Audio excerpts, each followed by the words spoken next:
আরএসএসের দক্ষিণ আসাম প্রান্তের উদ্যোগে একাধিক স্থানে আয়োজিত হল গুণাত্মক পথ সঞ্চালন। রাষ্ট্রীয় স্বয়ংসেবক সংঘের শতবর্ষকে সামনে রেখে রবিবার সংগঠনের দক্ষিণ আসাম প্রান্তের 5টি স্থানে আয়োজিত হল গুণাত্মক পথ সঞ্চালন।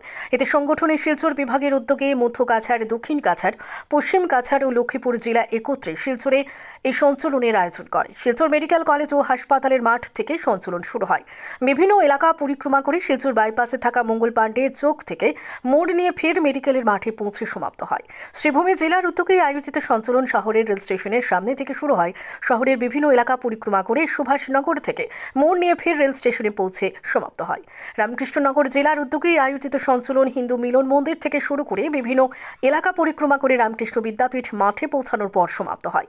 হাইলাকান্দি জেলার উদ্যোগে আয়োজিত সঞ্চালন টাউন হলের সামনে থেকে শুরু হয়। শহরের বাটা পয়েন্ট, কাছারি রোড, এসএস রোড হয়ে কালীবাড়ি পয়েন্ট থেকে মোড় নিয়ে সেন্ট্রাল রোড হয়ে ফের টাউন হলের সামনে পৌঁছে সমাপ্ত হয়।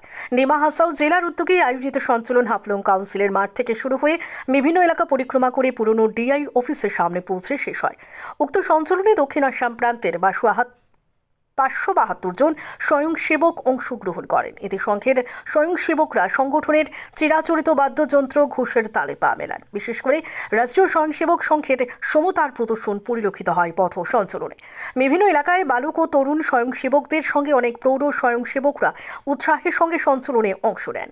যেসব এলাকায় সঞ্চালন অনুষ্ঠিত হয় সেখানকার ধর্মপ্রাণ পুরুষ মহিলা শঙ্খধ্বনি, উলুধ্বনি সহ ধ্বজে পুষ্প বর্ষণ করে সঞ্চালনকে স্বাগত জানান। ঘড়ির কাটায় কাটায় প্রতিটি স্থানে সঞ্চালন শুরু হয়। ওই গুণাত্মক পথ সঞ্চালনকে সফল করতে গত 1 মাস থেকে স্বয়ংসেবকরা নিজ নিজ শাখায় অভ্যাস করে আসছিলেন। গুণাত্মক পথ সঞ্চালনে স্বয়ংসেবকরা সময় পালন, পূর্ণ গণবেশ এবং অনুশাসনের দিকে নিখুঁত নজর দেন। 1925 সালের বিজয়া দশমীর দিন রাষ্ট্রীয় স্বয়ংসেবক সংঘের জন্ম হয়। এবছরের বিজয়া দশমী তিথিতে সংগঠনটি 100 বছর পূর্ণ করবে। শতবর্ষকে সামনে রেখে সংঘ বিভিন্ন কর্মসূচি গ্রহণ করেছে। দেশের প্রতিটি গ্রামে সংঘের কাজ পৌঁছানোর জন্য স্বয়ংসেবকরা কাজ করে যাচ্ছেন। রাষ্ট্রীয় স্বয়ংসেবক সংঘ বিশ্বের সর্ববৃহৎ স্বেচ্ছাসেবী সংগঠন। 1925 সাল থেকে দেশমাতৃকাকে পরম বৈভবশালী করতে নিরলস কাজ করে যাচ্ছেন সংঘের স্বয়ংসেবকরা। ব্যুরো রিপোর্ট, নিউজ অবিকল।